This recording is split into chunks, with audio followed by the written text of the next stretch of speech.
Rod Ovid here with another Take 5.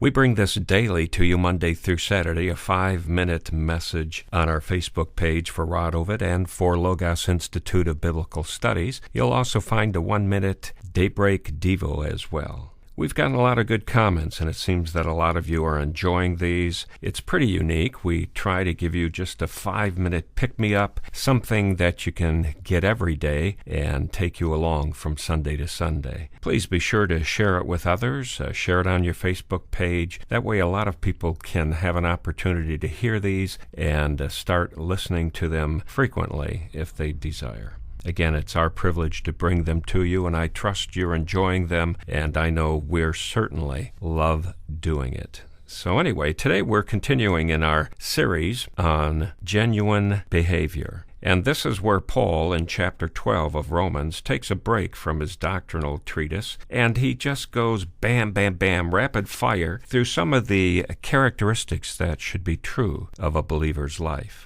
And yesterday we spoke of being joyful in hope. And we talked about that rejoicing and being glad, and the fact that because we know God and we know the end story, because we know He wins, we can have hope. We can know that the best is yet to be.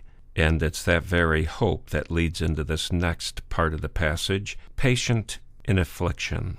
That hope will lead to endurance, and it indicates strength to bear up under stress. And that is the definition of patience. We think of the word patience, and many times we think rolling our eyes, tapping our foot, and going, oh my, come on, hurry up, and we're just so impatient.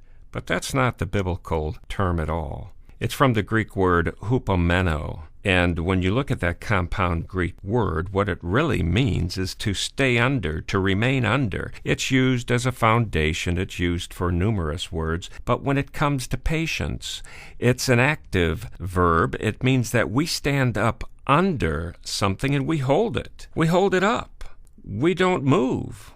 And we think of that situation where Moses was watching the battle with Joshua down on the battlefield, and they came up to him, and they held his arms up, and as long as his arms were held up, the victory was theirs. And so therefore we go around and we hold each other's arms up. And what we're doing is we're holding up our arms, we're holding up whatever it is that God has set before us.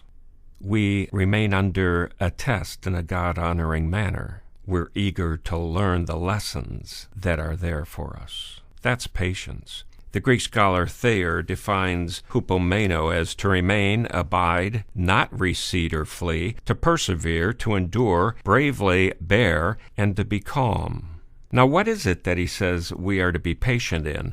The word is affliction, and this is an interesting word as well. It's thalipsis. And thalipsis is the picture of a funnel. It's restriction. It means a pressing together, a pressure, an oppression. And tribulation does that. Distress does that. We are under stress constantly, and it's pressure upon us. And Jesus frankly said, in this world you will have thalipsis. You will have pressure. But he said, fear not. I am the Nike of the world. I am the victory of the world, and he's there with us.